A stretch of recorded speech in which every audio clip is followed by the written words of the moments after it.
Man zada ilman wa lam yazdad hudan lam yazdad illa Allah illa bu'adan. Tambah ilmunya, tambah alim, tapi dia tambah hidayah kepada Allah. Hablum minallah wa hablum minan nas.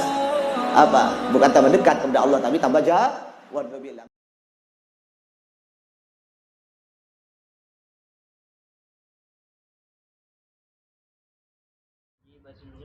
Faslun, satu pasal. Ya. Faslun, satu pasal.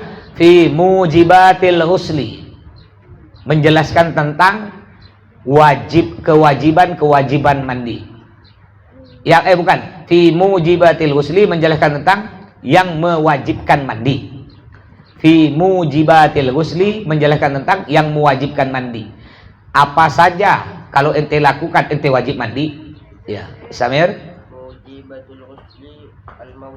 Nah, jadi kalau ente melakukan hal ini terjadi pada diri ente, maka ente wajib mandi. Apa saja?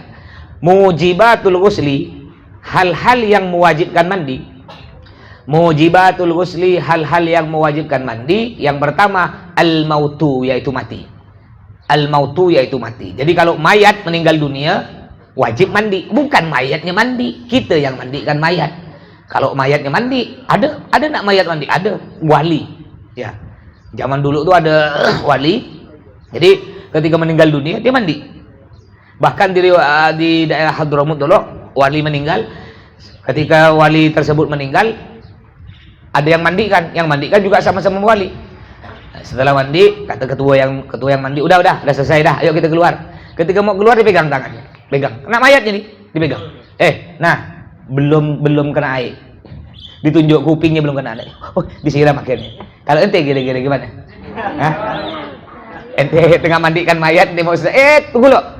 Nah, rambut sikit belum basah. Gimana ente? Udah siram pelari? Bukan lari aja.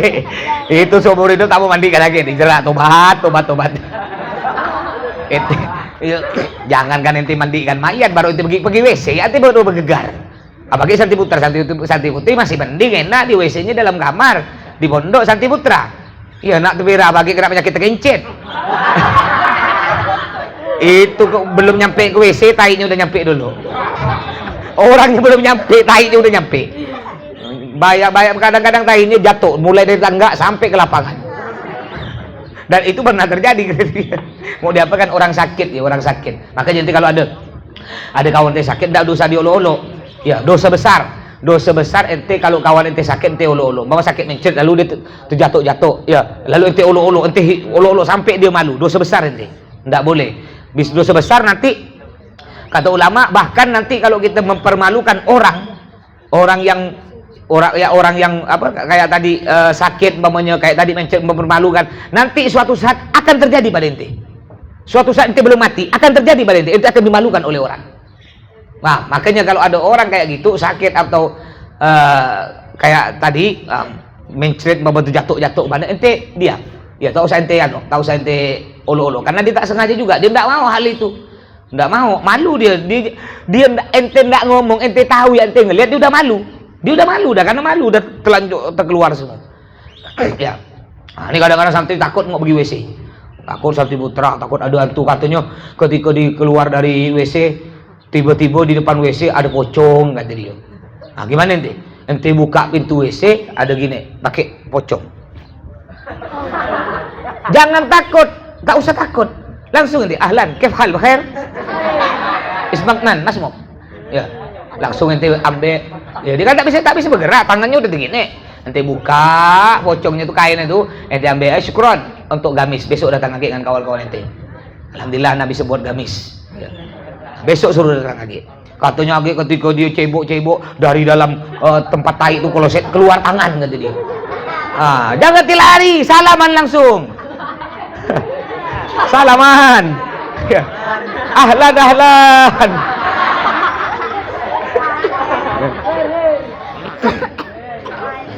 Jangan nanti takut. Umpama ada yang nanti keluar WC nakut-nakut kan nih.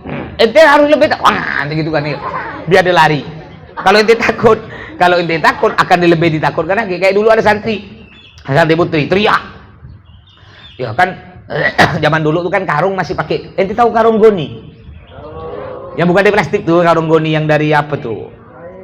Kain yang warna coklat. Nah, makan masih ada zaman sekarang nih. Jadi dia nih pergi ke dapur, disuruh pergi ke dapur, langsung teriak, wah hantu, kata dia. Sampai Abi terkejut, mah terkejut. Mana hantunya mana? Itu kata dia. Lihat, karung. Hah? Oh karung kata dia. Jadi perasaan dia tuh, ya namanya orang takut. Nih orang takut. Kalau ente takut kena jin, tambah ditakut-takut kan dikerjakan deh. Iya, jinnya akhirnya muncul betul. Jadi kata dia tuh ngelihat karung goni tuh bangun berdiri, gini, gitu. Ya, kalau orang takut, apa aja jadi takut. Kayak tadi malam mah tidur di kamar dengan Nafa, mamanya tidur, Uhtinya tidur, Najwa tidur semua. Siap mah berdua dengan dia. Nah, akhirnya kan pakai kipas angin, lemari itu ndak dikunci. Nah, kipas anginnya kena lemari, lalu lemari itu terbuka. Nih, hantu bah kata dia. Langsung dipeluk Mas. Akhirnya untuk ngilangkan takut dia, bukan hantu tuh, itu kena kipas angin. Mas jelas kan, kena kipas angin terbuka sendiri. Ini nih Bapak tutup ya coba. Tutup. Nah, kipas anginnya Mas lajukan. Oh, kipas angin kata dia. Tutup sekarang, tutup lemarinya, berani ditutup. Nah, gitu. Ya kita ajarkan. Kadang-kadang orang tua, hantu. Iya, tidur nanti ada hantu lagi.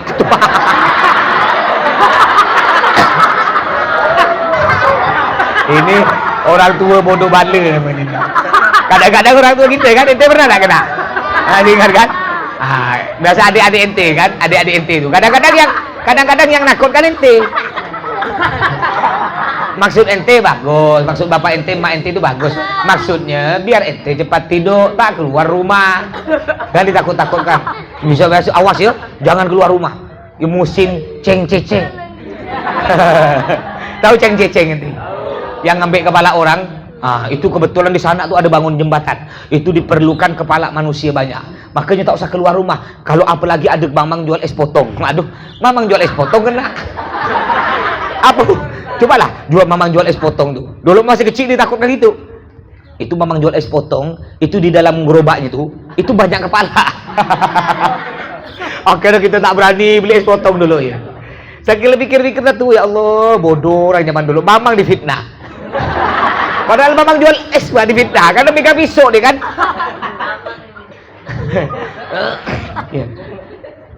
Nggak boleh gitu. Anak diajarkan, boleh ditakutkan anak, tapi takutkan yang betul. Ya, Bapak, ada hantu bah. Iya, ada hantu. Makanya tidur, hantu ada. Jangan pula pintu, itu hantu tuh, hantu. Itu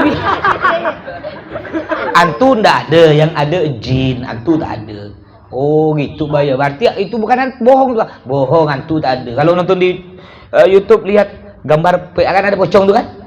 Nah, dibuang HP itu mamanya, takut pocong.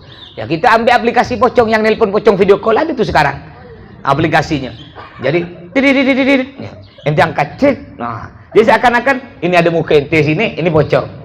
Ya, pocong. Aduh, mau apa ya ente sekarang bisa dengan Jokowi, seakan-akan telepon Jokowi. Orang tak tahu bahwa ini aplikasi. Halo Pak. Tapi tidak ada suaranya, diam ya dia. Ya. Macam-macam. Samir.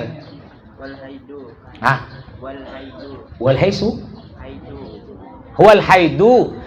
Jadi mayat orang meninggal wajib dimandikan. Siapa yang memandikan? Orang yang hidup. Ya, jangan pula mayatnya suruh mandi sendiri. Ya, mandikan mayat harus basah semua, kayak orang mandi besak. Harus basah semua dari ujung rambut sampai ujung kaki. Digosok, kemaluannya juga digosok, karena biasanya orang meninggal dunia biasanya keluar lagi.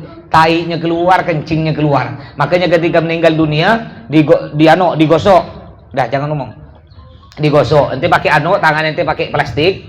Tangan kirinya bungkus pakai plastik 2 lapis atau 3 lapis sambil digosok kemaluannya. Ya, kemaluannya digosok, ya sambil beri sabun, sambil disiram. Makanya yang mandikan laki-laki, yang mandikan perempuan. Kalau laki-laki mandikan perempuan, nanti gosoknya bahaya. Ya. Paham?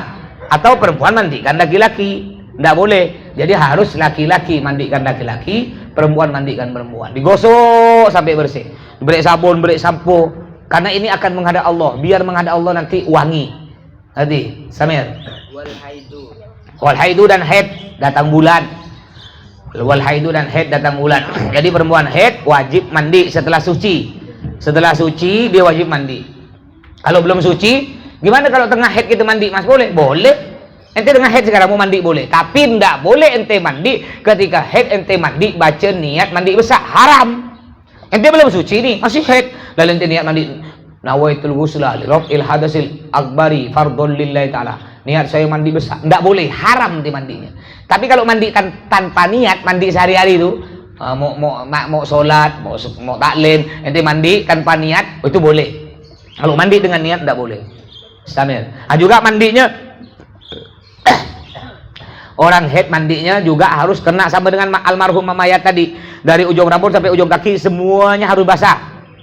Terutama yang langsing-langsing kayak Hafid nih ya. Nah, itu harus kena semua, ngerti kalau mandi Bid? Yang gemuk-gemuk. Nih lipatan-lipatan badannya, lipatan ketiak. Maka ketika mandi angkat ketiaknya. Jangan mandi gini. Ini air tidak kena ini. Jadi angkat ketiaknya, gini kan airnya. Juga perut. Biasa kalau orang gemuk tuh perutnya sampai berlipat-lipat. Makanya ketika mandi perutnya diangkat gini lipatannya sambil disiram. Leher, kadang-kadang kalau orang gemuk sekali tuh lehernya juga berlipat. Digini-gini kan. Semuanya harus masuk. Nah, kalau ente mandi berdiri, nih ente mandi berdiri. Allahu Akbar. Ente mandi berdiri, lihat.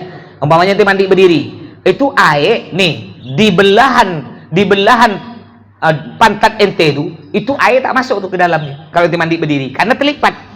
Caranya ente agak bengkang gini, ente siram di belakang atau ente jongkok, ente siram. Biar semuanya kena. Pusar.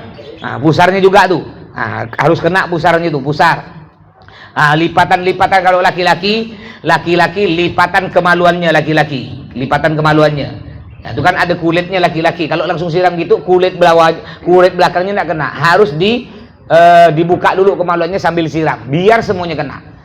Tai kuku, biasa ada tai kuku warna hitam, itu air wudhu tak masuk, air mandi besar juga tak masuk. Ente yang ada tai kuku, itu cepat dibuang, dipotong atau dikerek, ya, dicolet-colet, dibuang tai kukunya itu, baru ente wudhu. Kalau ente biarkan tai kuku ente yang hitam, ente pakai, ente berwudhu, ndak sah wudhunya, sholatnya tak sah. Mandi besarnya ndak sah, nanti sholatnya juga ndak sah. Makanya hati-hati, jangan, makanya tak usah miara kuku. Maka paling marah kalau nak ada pemeriksaan miara kuku itu. Nah, nanti tangannya kena mas disembat nanti tangannya, kukunya tuh. Nah, biar tak kebiasaan. Ya, Samir. Wan nifasu dan nifas. Ya, orang setelah suci dari nifas wajib mandi besar. Kenapa disebut nifas? Siapa bisa jawab? Kenapa disebut darah nifas? Ayo. Nifas. Nafas, jawab. Disebut darah nifas karena darah tersebut keluar setelah keluarnya nafas. Nafasnya siapa? Bayi.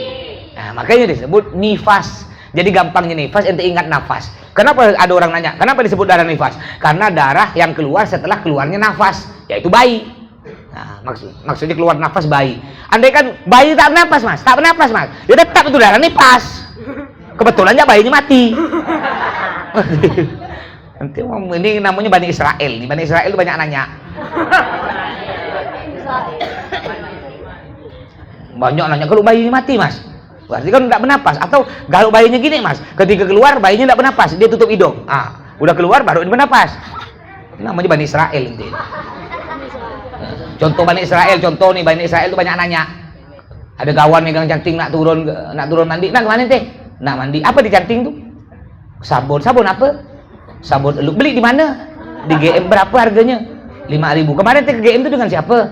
Ya dengan Hafid yang mana? Nah, itu kalau ada orang gitu kata Nabi Muhammad, sumpah mulut dengan pasir.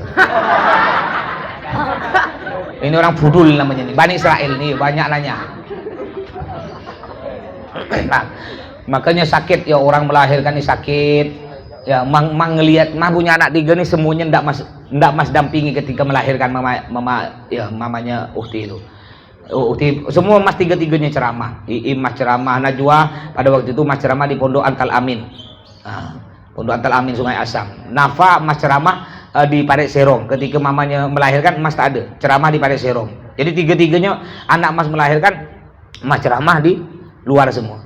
Nah, yang keempat nih mas sebenarnya ada jadwal ceramah. Cuma kata dokter perakhiran melahirkan antara tanggal 30 ke atas. Akhirnya mas telepon panitia, mohon maaf saya ini punya anak 3, semuanya melahirkan saya tidak pernah tahu. Saya pingin ini istri saya melahirkan saya ingin mendampingi. Jadi mohon maaf untuk jadwal ceramah kita diundur. Alhamdulillah panitianya mau.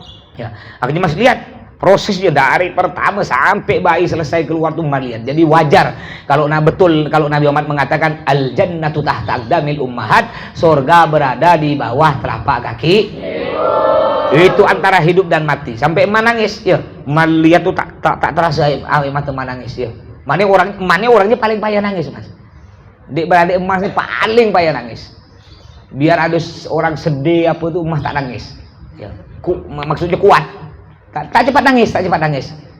Umpamanya nanti ada orang yang ya kalau hati sedih, tapi kalau keluar air mata payah, Mas, keluar air mata.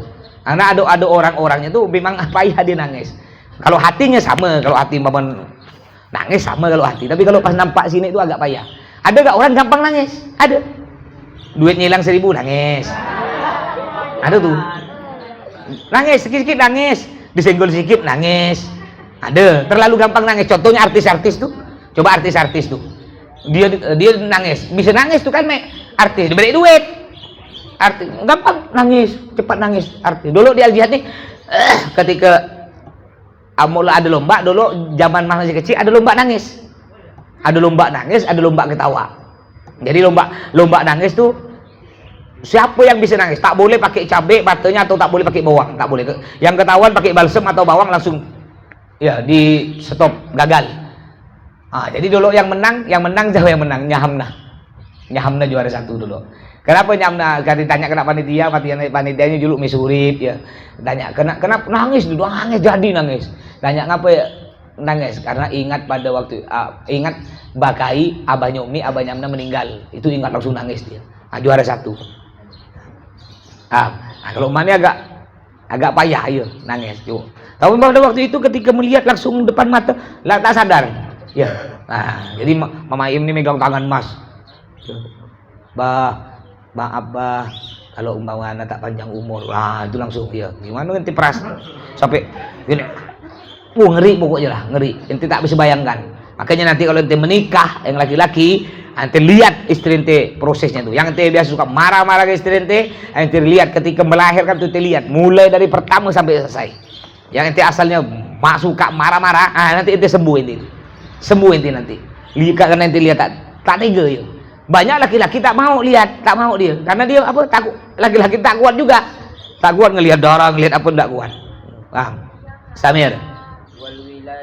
Wal wiladatu dan melahirkan. Wal wiladatu dan melahirkan. Juga melahirkan wajib mandi besar setelah melahirkan. Melahirkan anak wajib mandi besar. Samir. Walau alakotan walaupun segumpal darah, walaupun segumpal darah, wa mudghatan dan segumpal daging, walaupun yang keluar hanya segumpal darah, segumpal daging, keguguran, wajib mandi besar. Samir. Wabila rutubatin. Ya, Samir Masal Kathir. Alas. Insyaallah batin kita teruskan. Dah jam 6 dah. Subhanakallahumma wa bihamdika asyhadu an la ilaha illa anta astaghfiruka wa atubu ilaik.